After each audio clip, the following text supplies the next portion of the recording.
tax cuts are nice to have. They can deliver more growth. They might not be as expensive as you think in the long run, but that's not the same as saying they'll all pay for themselves.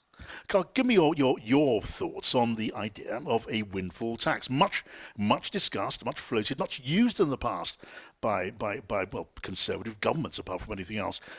Is this an argument purely about ideology? Is there anything by way of, I don't know, convincing empirical evidence to make the case for the value of a windfall tax? Well, I think actually what you'd really like, your first best would be to have a tax system that was automatically adjusting. So, for example, when oil companies, when energy companies are making bigger profits, bigger excess profits because of the global oil price, global gas price, you'd want the tax rate on them automatically to increase substantially. And when those prices, when those global prices are much, much lower, you'd want that tax rate to automatically fall. We don't really have that, not to a great extent. So given we're not in the world of having a tax system that's the first best, there is then a case for having windfall taxes in exceptional times when they can be carefully communicated to get at those excess profits and then to redistribute them away. So it's certainly not the best thing to do. It can harm investment. It can make companies worry about windfall taxes in lots of other sectors, not just the energy sector. But given we don't have one, I think there is a case for it. Now, tell me, look, when we discuss windfall taxes, often the word profiteering comes up as an argument for such a tax. Now, within the definition of profiteering at a time of crisis, especially at time of war, is that a fair accusation? I know this requires, I guess, to some extent, a subjective judgment, but is that a fair description of what the oil companies are doing? Because clearly they are benefiting from a war and the disruption caused by that war in Ukraine. You want companies to think through what investments to do, to have an understanding of what the tax system will be if they are to make profits or big profits. And you want to make sure that they're rewarded for things that are in their control. Now, clearly, if the global oil price, gas price turns out to be much, much lower than they expected, as I said, I think there's a case then for having a much lower tax rate on them. Hmm. And if the price turns out to be much, much higher than they expected, I think there is a case for having a much, much higher tax rate. I think I Hmm. just like that set out in advance to give clarity. Now, Yes. we're not in that world. So then you get to the what do you do given you don't have that? Well, then I think then there is a case for saying, well, actually, we're in a world where the global oil price is higher. That's making us as a country poorer. We've got decisions about how to share that pain out. But it's not unreasonable, I think, to say, well, actually, if there's some groups who are gaining, like the shareholders of those companies, perhaps they shouldn't gain from that or not gain as much from that. Yeah, it's central to the argument about the leadership of the Conservative Party and who becomes our next Prime Minister. The argument on one side, it's Liz Truss's side. She wants to tax less because that delivers higher levels of growth.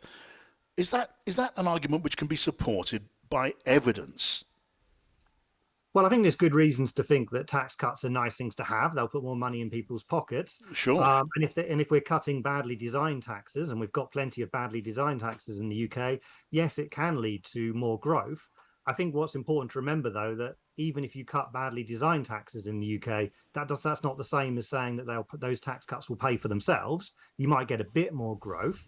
The tax cut in the long run might not be as expensive as you expect because of that kickback from stronger growth, but it still will get you less revenue than what you currently get. It still Mm. means that somewhere you're going to have to be spending less in the long run. So, tax cuts are nice to have. They can deliver more growth. They might not be as expensive as you think in the long run, but that's not the same as saying they'll all pay for themselves. Yeah, but when it comes to the corporation tax, then, which is central to the argument of the front runner in the leadership contest, Liz Truss, we've got plenty of experience of corporation tax in this country and around the world. We look at Ireland very often. We have a much lower level of corporation tax. Can it be said then, on that evidence, that holding down corporation tax and even cutting it will pay for itself, will help the economy to grow? I think it's very, very hard to look at kind of real life examples and say, well, this led to this change. If you take the UK, it's cut the rate of corporation tax substantially in the last decade, and we haven't seen lots of extra investment. But of course, we haven't just been cutting the rate of corporation tax. We've been making the tax base, what that rate applies to, much less generous, changing the cost, reducing the cost to the government. There's also been lots of other reforms going on. There's been lots of uncertainty in the economy. We've had the overhang of the financial crisis. We've had Brexit. We've had a pandemic. So it's very hard to say, what would investment in the UK have been had we kept the corporation rate higher? It's very, very difficult to prove credibly one way or the other. I think there are good reasons to think in the long run, if you cut corporation tax, it won't cost you quite as much as what it does in the first few years, because you will Sure. get, you would think, some more investment. Right. Now let's just focus on the Labour plan then for a moment longer. I mean, you're the IFS, your organisation, were the one that pointed out that look, you can say the cost is going to be £30 billion of a 6 month measure to hold down energy bills, but expect it to last for at least a year. That means £60 billion. And talking to Jenny Chapman, she wasn't disputing that. So it now seems very clear that what's announced by Keir Starmer, maybe people want a quick fix. They want any help they can get, but that's what it is. It is a quick fix, a temporary fix, Carl. It's clearly a very, very big offer to people to say we're going to protect everybody fully from any increase in energy bills coming this October for 6 months.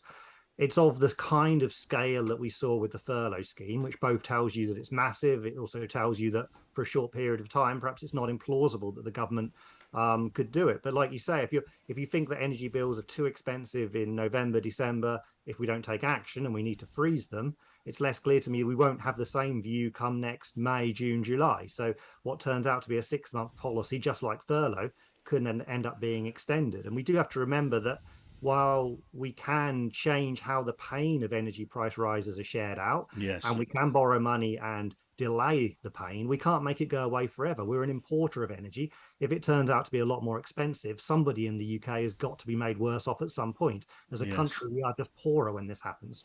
Yeah, it's going to be painful. We are in for a painful time, pretty much whatever we do. Carl Emmerson from the IFS, always good to talk to you. Thank you.